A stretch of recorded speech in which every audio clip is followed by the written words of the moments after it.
Hi, we get back to graphs. And as I said to you, it's so important to know what the shape of a graph is like. Is it a curve? Is it a straight line? Does it have one turning point? Or does it have two turning points? When you talk about turning points, I meant a turn of the graph. If you have a cubic function, when I said cubic, the power of x is 3. There will be two turning points. If the power is 3, it can have a maximum of 2 turning points. It may not even have a turning point. Alright, maybe that's called the point of inflection. About to turn, but does not turn. We call that point of inflection, which you will study in additional maths or higher level of maths as we move on. If the power of x, the highest power is 4, can you tell me how many turning points will there be? Maximum number. Power of 4 will give you a maximum of 3 turning points. 3 turning points, 1, 2, 3. Whichever way, 1, 2, 3. That's the maximum. Alright?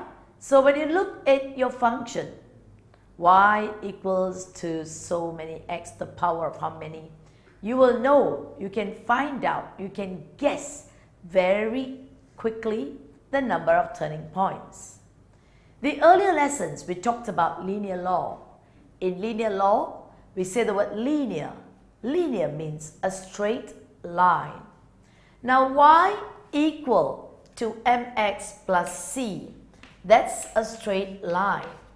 If you look at this equation, well, the order of x is 1. The order of x is 1. If the order of x is 1, is there a turning point? No. You just go one step down. Yes, x is 1. The turning point is a 0. That's why we call it a straight line equation. As for a quadratic equation, the general equation of a quadratic is y equal to ax squared plus bx plus c.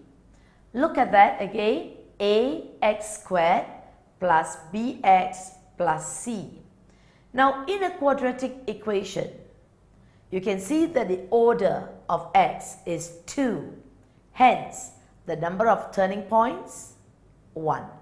So there is 1. If you plot this curve of an x squared equation, alright, and if it's a quadratic, alright, and you've got 2 turning points, then I tell you, you got it wrong. Check it out to see where you plotted wrongly.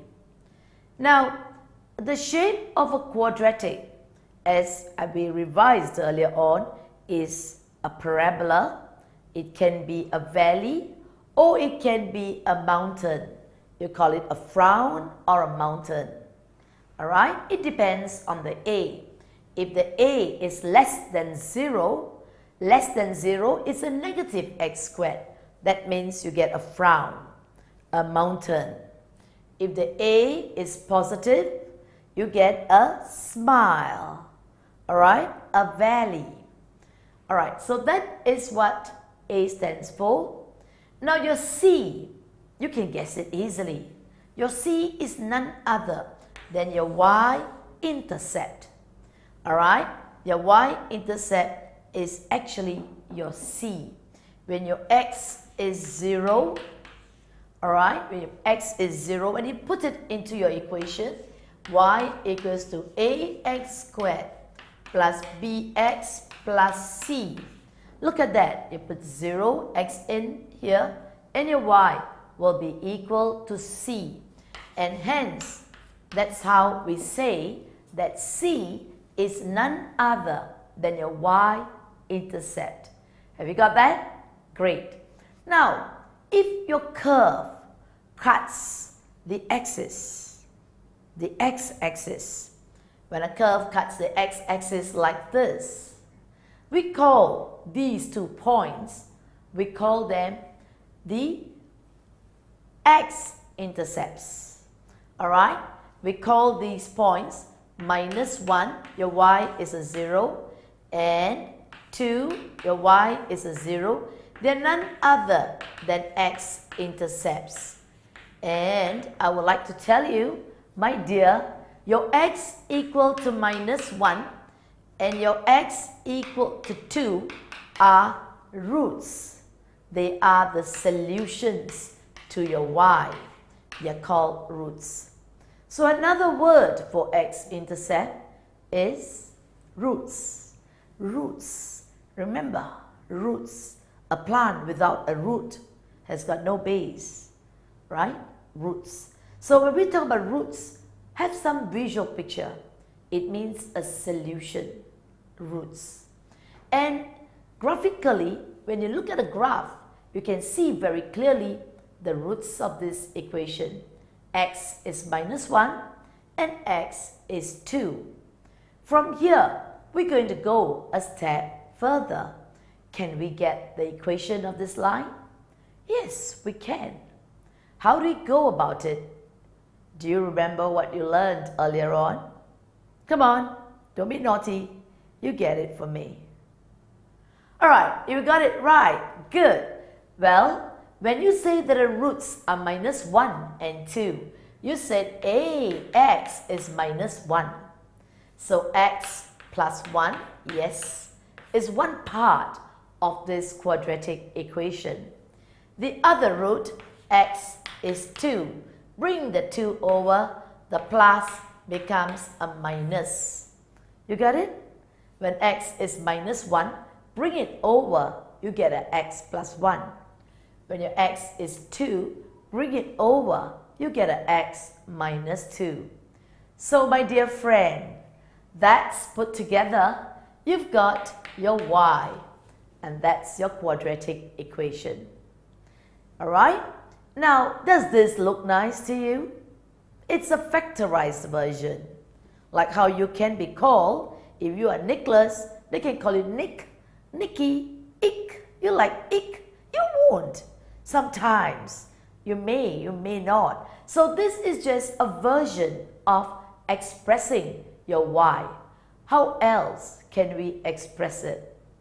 Open up, expand it, get your algebraic expansion right, please.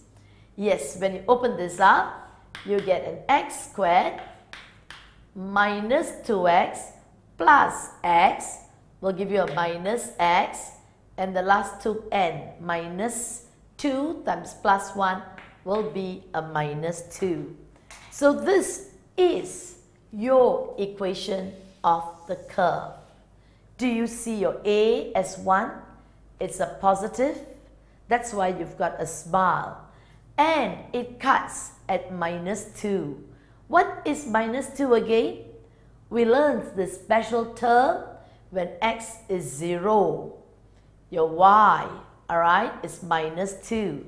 That's your c. Your c is your y-intercept. Can you recognize your c here? Which point? Yes, that's your point.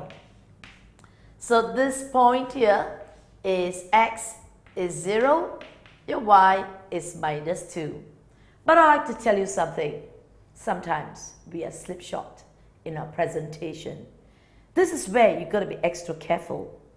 Alright? When I put here minus 1 and 2, I'm being a little devil like you. I'm not writing it right. What should it be? I should have written 2, 0. Because I assumed everybody knows. Is that the case? Not really true. So we should always not take that assumption. Alright, so please write it down. These are roots. This is the y-intercept. And this is the equation of the curve. And that's the x expressed it in the factorized version. They're all the same. But this looks very open and clear.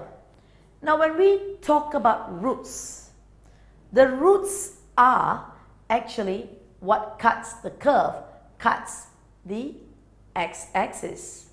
Some graphs have no roots, and that means there is no solution.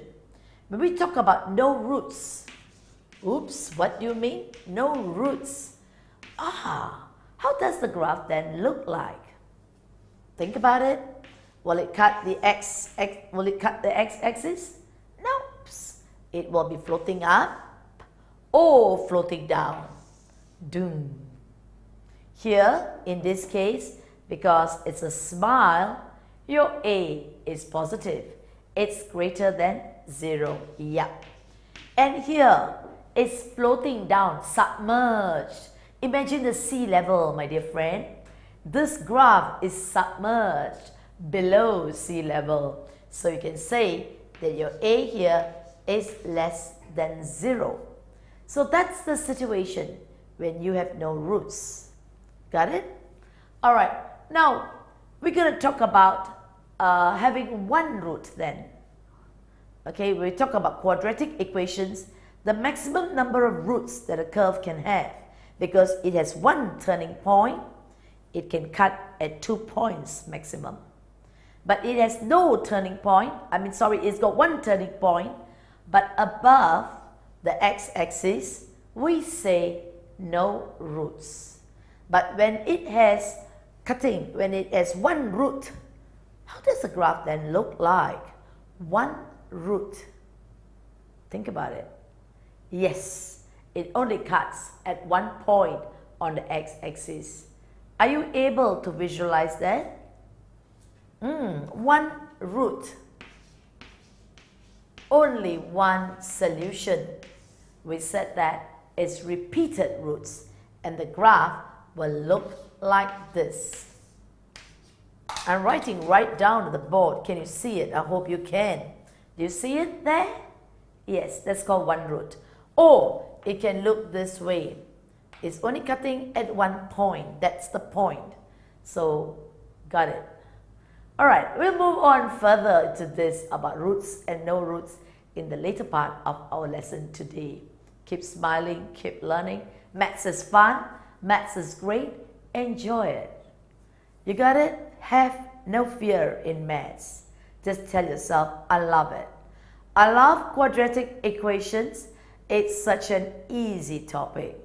Let's look at this topic. Alright, this quadratic equation.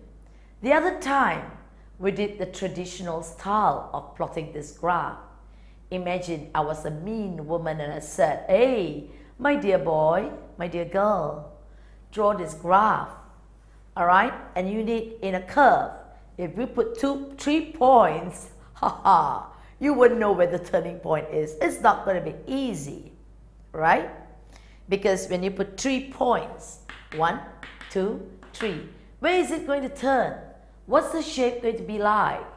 If you put 2 points, again, far worse. If you put more points, alright, you're going to get at least a picture. You're going to get a turning point. You're going to get a graph. So when you plot curves, you need more than 3 points. In fact, more than 5, I would say. About 6 points to be comfortable with. Some of you, I know, you want 9, 10 points. Good luck to you. Work that out. Now, but we're going to look at this graph. We're going to do it. And I want a sketch. Alright? When we use the word sketch, we need to see a few things. What is it? We want to see a y-intercept. Alright? Y-intercept is actually another word for C.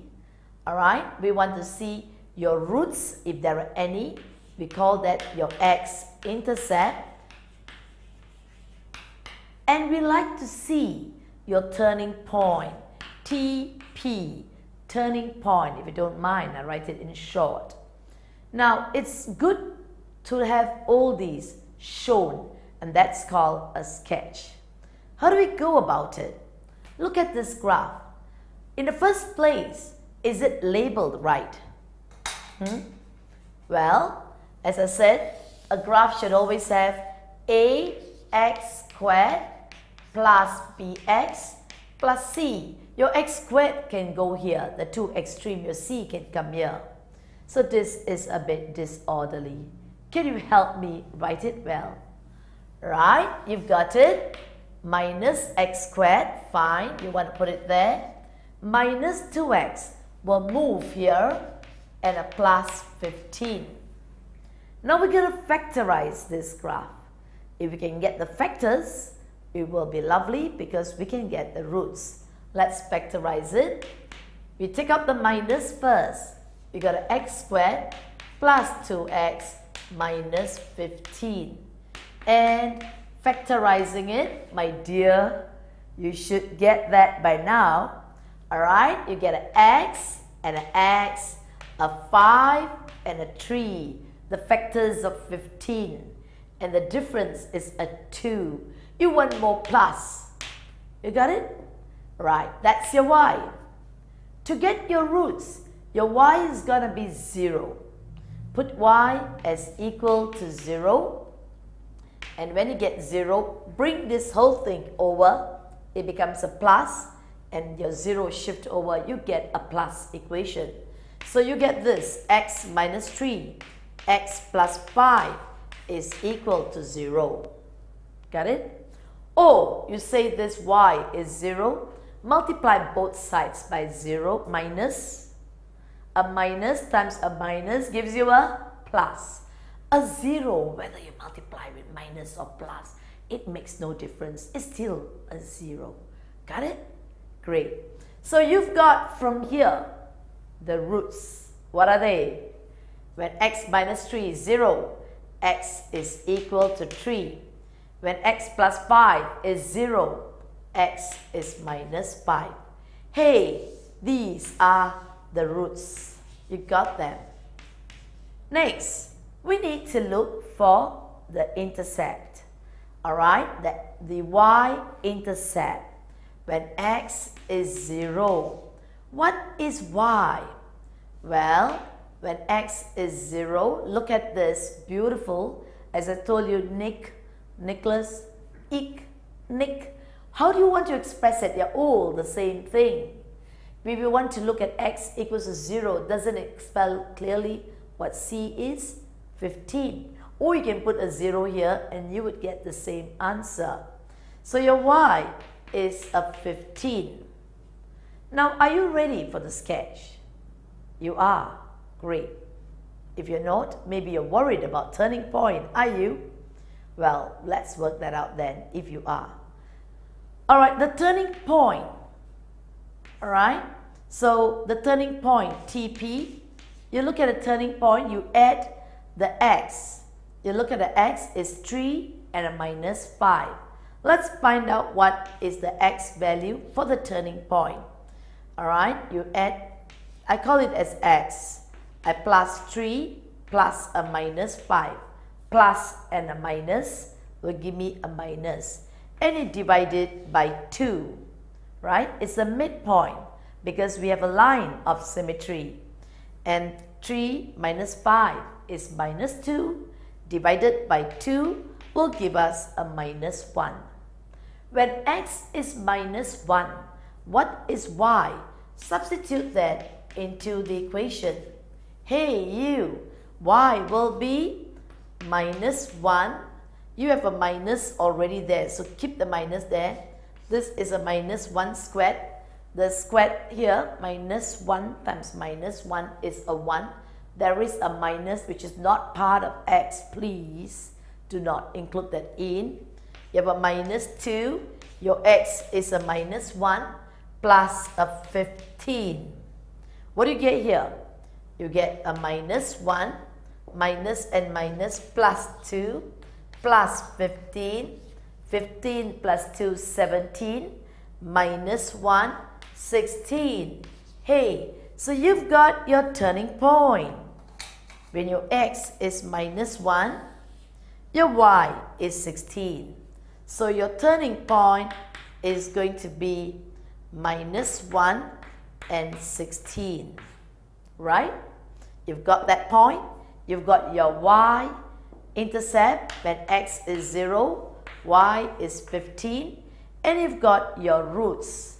Writing out your roots, when x is 3, your y is 0. And when your x is minus 5, your y is 0. Can you see it on the board? Now with all this, it now becomes very easy to sketch your graph. Draw your axis. Hey, you got it?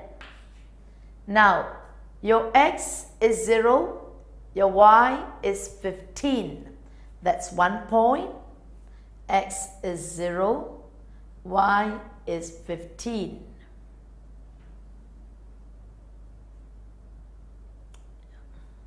X is 0, y is 15.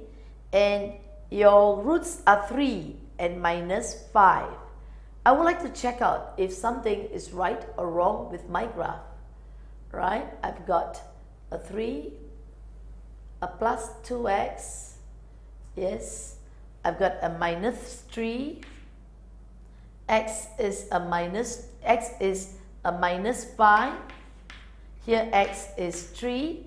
Look at this first. And I am suspicious that my graph, something is wrong. Alright? Oops, oops.